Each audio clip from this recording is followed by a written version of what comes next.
warahmatullahi wabarakatuh. Di sini saya sudah berada di lokasi yaitu Pelabuhan Larerea bersama teman-teman kelompok saya, dan di sini kami akan menjelaskan apa itu sedimentasi dan bagian-bagiannya. Adapun penjelasan pertama yaitu saya yang akan menjelaskan apa itu sedimentasi. Baik, di sini saya akan menjelaskan apa sih itu sedimentasi.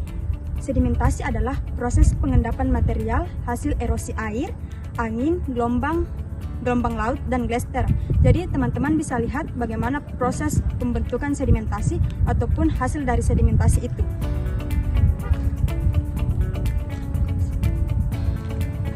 Selanjutnya saya akan menjelaskan faktor-faktor penyebab terjadinya sedimentasi. Adapun faktor pertamanya yaitu pasang surut. Wilayah pantai yang mengalami peristiwa pasang surut harian ganda atau pasang surut tipe campuran condong ke ganda memiliki pengaruh yang berbeda dengan wilayah pantai yang hanya mengalami pasang surut harian tunggal, di mana wilayah yang memiliki pasang surut tipe harian ganda dan campuran condong ke ganda mengalami proses transportasi sedimen yang lebih dinamis jika dibandingkan dengan pasang surut harian tunggal. Adapun faktor kedua yaitu gelombang.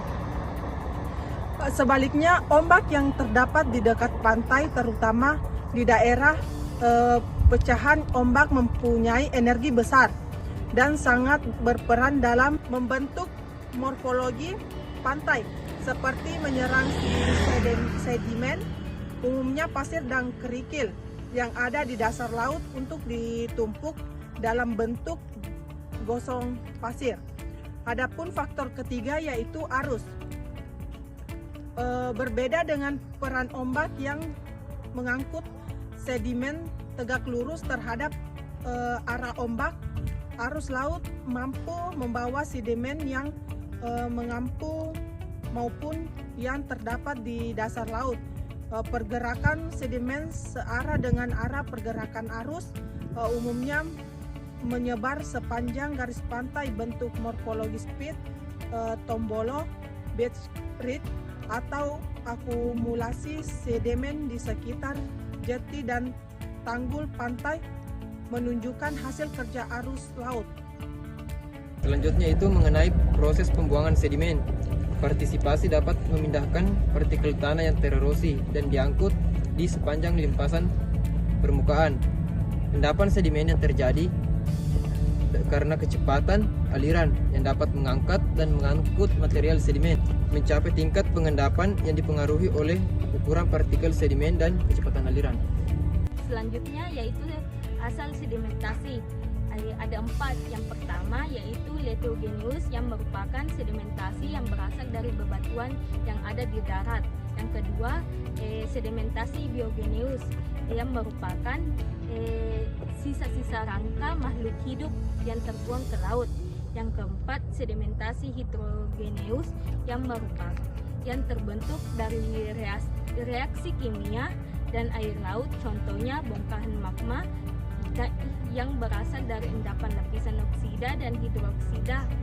Yang keempat, sedimentasi kosmogeneus yang bersumber dari yang merupakan sedimentasi yang berasal dari berbagai sumber dan masuk ke dalam lautan melalui jalur udara.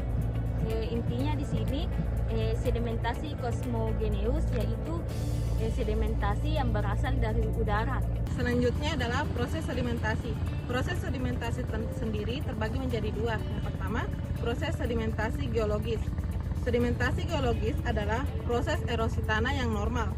Artinya, proses pengendapan yang terjadi masih dalam batas yang diizinkan atau dalam keseimbangan alami proses degradasi dan kemunduran kehalusan kerak bumi akibat pelapukan.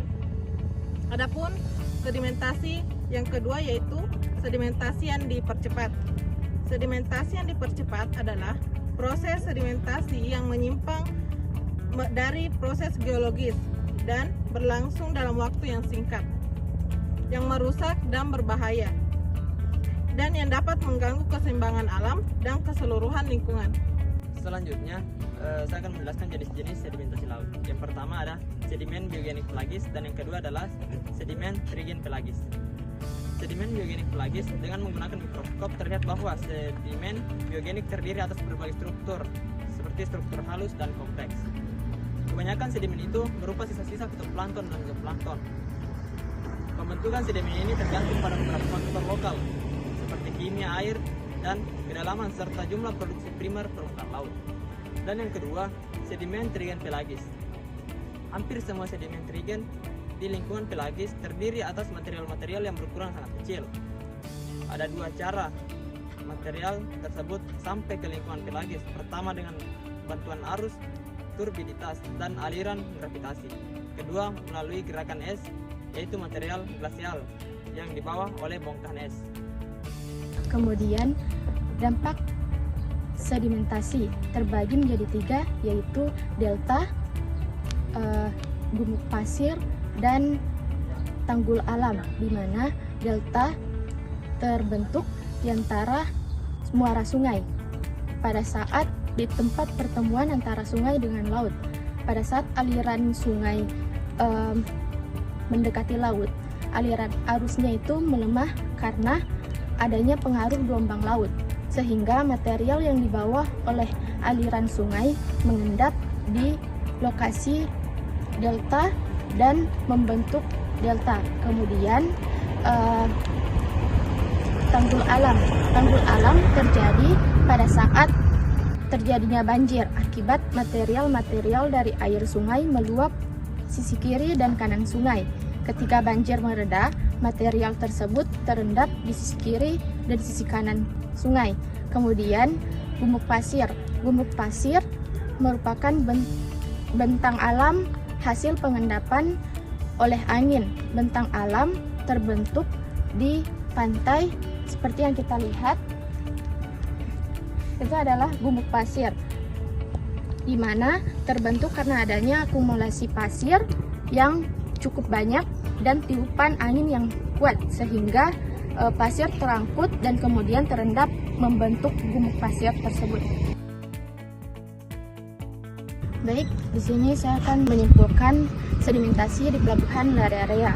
Nah, sedimentasi di Pelabuhan Larea-Area disebabkan oleh arus air laut, pasang surut, dan aliran sungai, di mana material sungai yang membawa material sedimen serta aktivitas manusia seperti pembangunan struktur pelabuhan.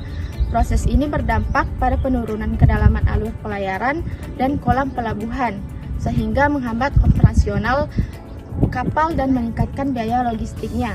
Kemudian, upaya penanggulangan yang paling efektif itu meliputi pengerukan rutin, pembangunan infrastruktur daerah aliran sungai, dan pemodalan hidrodinamika untuk memahami pola sedimentasi. Baik, itulah penjelasan dari kelompok kami dan kesimpulan dari Saudara Ali Amiranti. Baik, saya akhiri dengan ucapan billahi fisabilillah, fastabiqul khairat. Assalamualaikum warahmatullahi wabarakatuh.